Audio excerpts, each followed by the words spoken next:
Oops. Hello.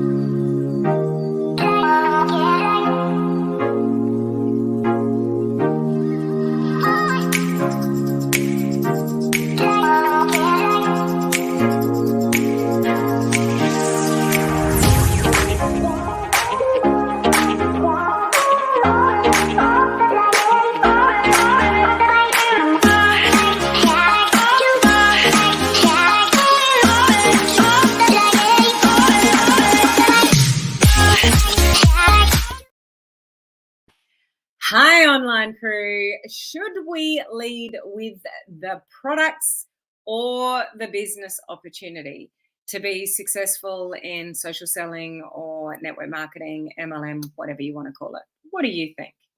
This is a very interesting discussion, and depending on who you talk to, you will get different advice around this and like varying thoughts and what's the word I'm looking for?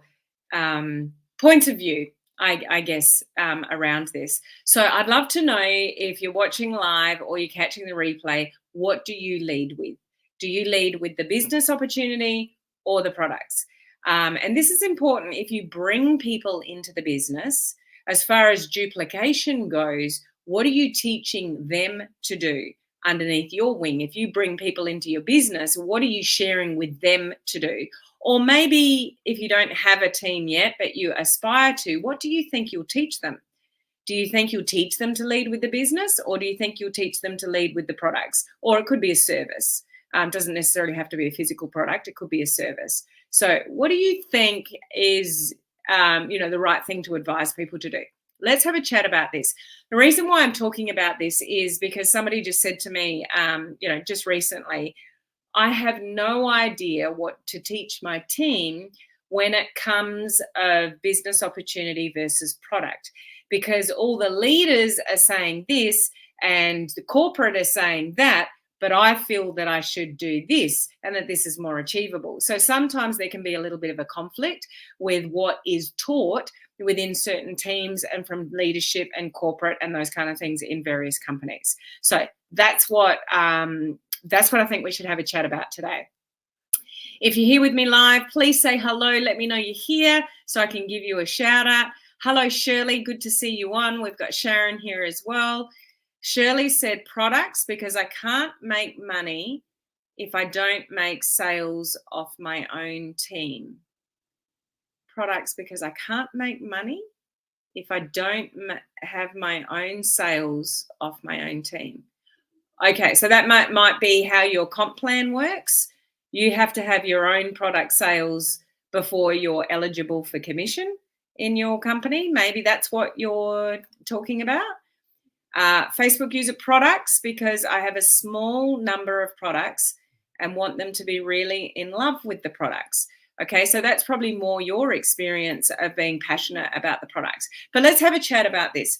My point of view, and I'm exposed even within my own company to different points of view on this, and some people might not agree with me with what I'm about to say, because there are people that teach you should lead with the business and the fallback is the products, or you should lead with the products because it's easier to generate some income, and when you generate some income, then people will stay in the business longer. Here's my point of view around that, okay? There are 3 things that you need to take into consideration as to whether you should lead with the business and the product for each individual. And these three things are the level of skill and experience of that individual, their network and level of influence. So, do you have an audience of people? Do you have people that listen to you? Do you have any kind of influence at all?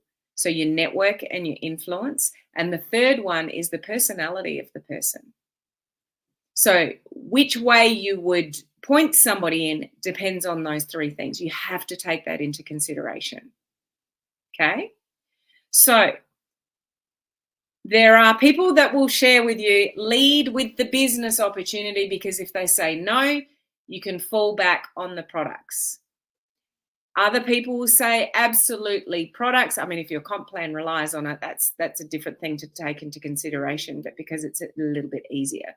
So think about yourself as you're listening to this, those three things that I just mentioned. What is your level of skill and experience in this industry? Have you been around for a while? Have you earned your stripes? Do you have some success? Do you have lots of experience? Do you have a hell of a lot of skill with building a business in this industry? Therefore, you've got some results.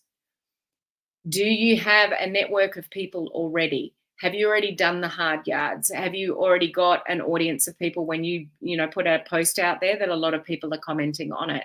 Like, do you already have an engaged audience and network of people? Yes or no? So 1, do you have a lot of skills and experience? Yes or no?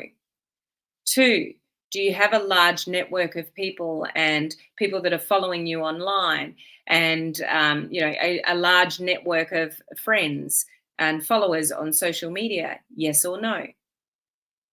And 3, what kind of personality do you have? Are you a go-getter? Are you going for it no matter what anybody thinks? Or are you reserved? Are you shy? Do you worry about what people think? Go-getter, yes or no? So depending on the answers to those 3 questions, you would build a different way. So to me, I will work, this is my whole mantra, be a human before a marketer. I do not believe there is one particular way that you should push on a team to build, because it depends on those 3 things that I just mentioned. What is the level of skill and experience of the person? What is the level of their network and influence? And how many people are attracted to that person to listen to them? Do you already have like a large network of people that listen to what you say? And thirdly, what's the personality of that person like? If they're an absolute go-getter, they don't care what people think, they've got some level of skills and experience, they've got some runs on the boards in network marketing, they've already got an audience and a following, absolutely go business if you're a business-minded person. If the person, however, has very little skills and experience in this space, they have very little network and influence over their audience, and they're shy and reserved, and they do care probably way too much what people think, then I do think the better fit for that person is to lead with the product. Does that make sense to those of you that are listening or even watching on the replay?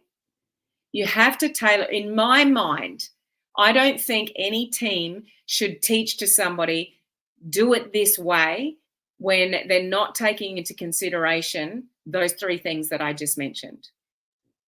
If somebody has runs on the board, they have experience, they've rank advanced before, they've got some skills in network marketing and social selling, they've already done the hard yards with building up an audience, and they've got people that listen to them and engage on their social media posts, and they're happy to be bold and enthusiastic and not worry about what people think, they could absolutely lead with the business more so with their socials.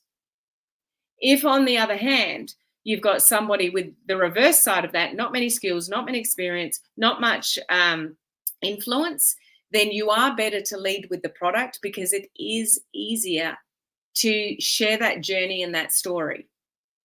You are judged by the person that you are up until the point you start talking about whatever you're talking about. So think about that, whether it's business or product. If you start talking about building a business on social media, you've got no skills, no results, no influence, no audience. You haven't achieved it yourself.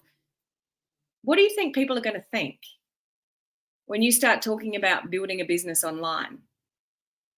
Whereas if you've got a product that's helping you, you're on a journey, you've got a story behind it, you've had a problem, you've used a product, it's helped you, and therefore you share that journey and that story. Don't you think that's a little bit easier to do than talk about building a business online when nobody knows you for building businesses at all?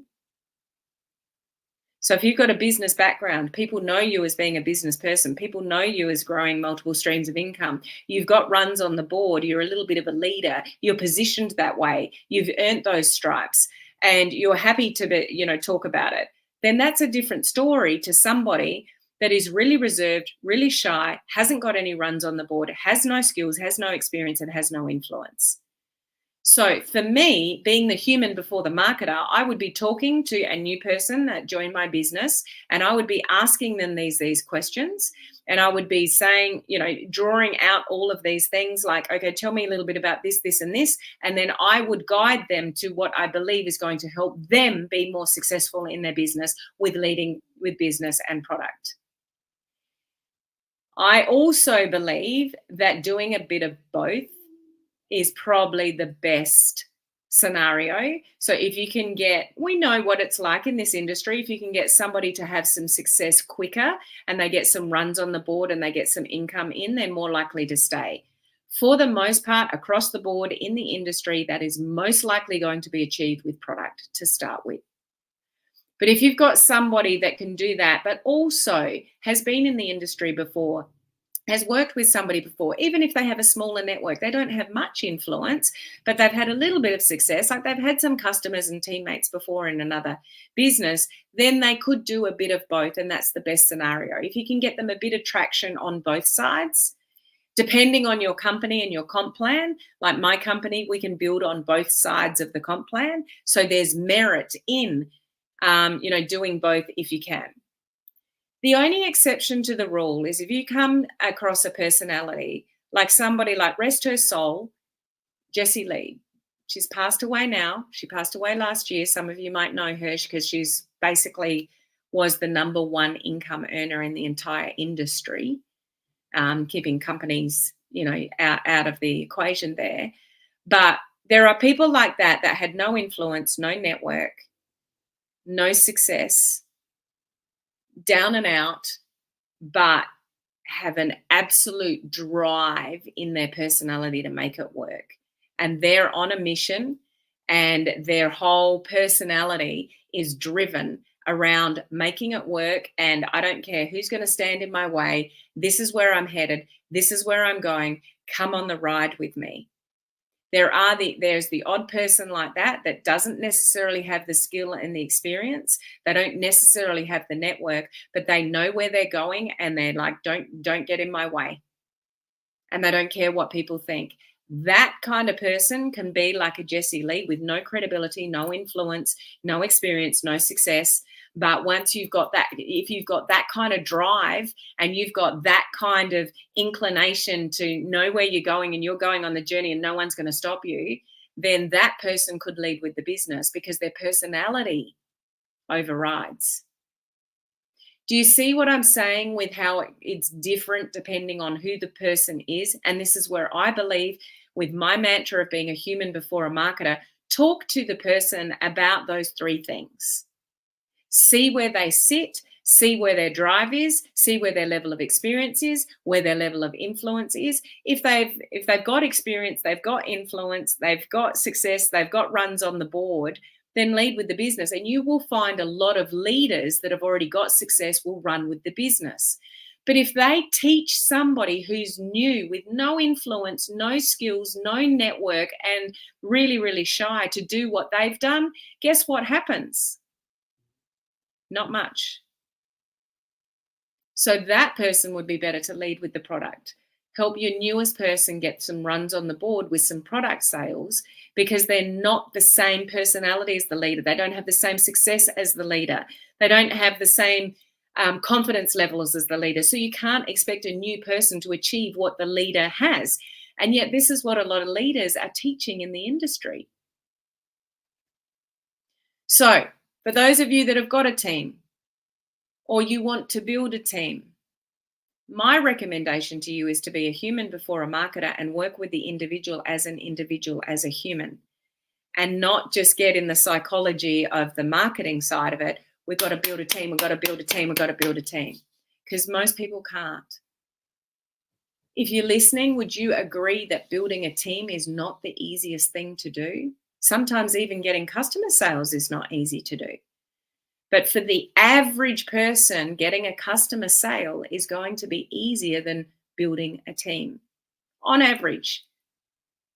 Not saying that fits the whole mold, but on average, it's going to be easier for your newest person to get a product sale than to have somebody join their team, unless they've got skills and knowledge and experience and network and they've got the drive to do it.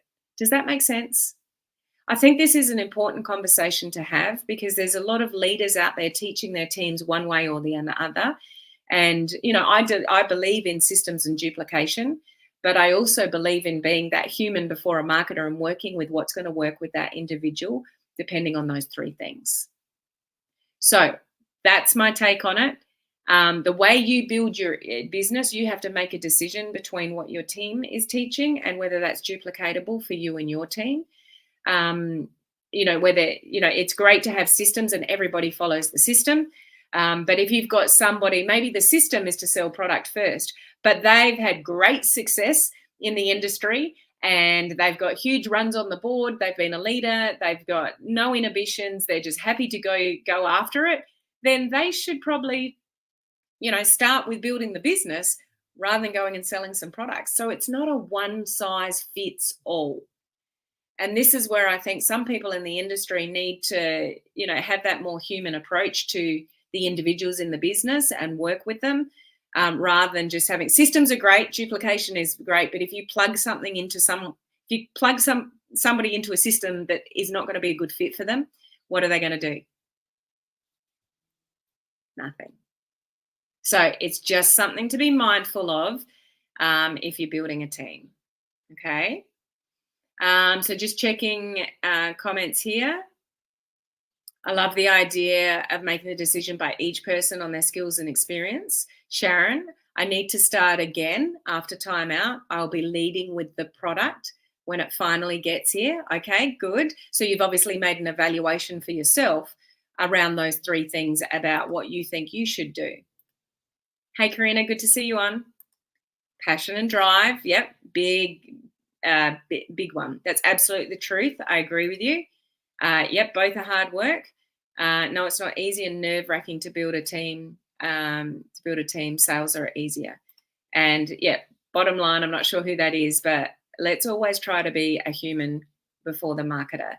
And I think we need to bring in more of that to our industry in this day and age when people are craving human connection. And we really want to set people up for success. And not necessarily is the one strategy going to set people up for success. You need to tailor it to particularly those three things that I mentioned: their skills and experience, their audience and their network, and their personality traits, their drive, to build a business. Because it doesn't matter how much training you can give somebody if they have a lack of self-belief or they're really shy or they have a lot of inhibitions. They won't get behind a camera. They won't do reels. There's just certain things that they're just not going to do. Then product sales is going to be much easier than building the business. But I hope you kind of understand the concept here of if you're building a team, yes, have systems, yes, have duplicatable systems that you can plug people into, but have that conversation with the individual about where do they sit with those three things so you can guide them accordingly, because our whole goal here either way is to set people up for success and not lead them down a path which is not going to suit them. If they don't get paid, eventually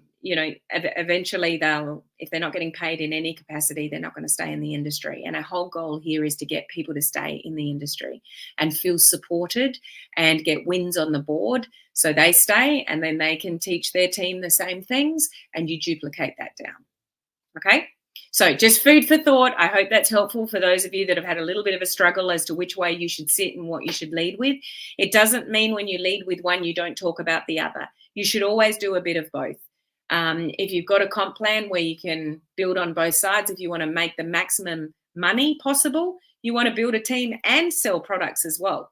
So a bit of both is the best combination, but you just need to make a decision as what do you lead with first to get some runs on the board, initially. Okay. I do want to build a team, but I want it to grow organically. And building a team, if you can get some success in your business through sharing some products, like you mentioned before, that's where you want to start. then success is success. Wins on the board, sales, bringing some income in, that will help you actually build a team because you've got more of a story of your own. Okay? So thank you for joining me live today or catching the replay. For those of you that do so, this is my last live video of the week. So I will look forward to sharing more great training with you next week. I'll catch you then.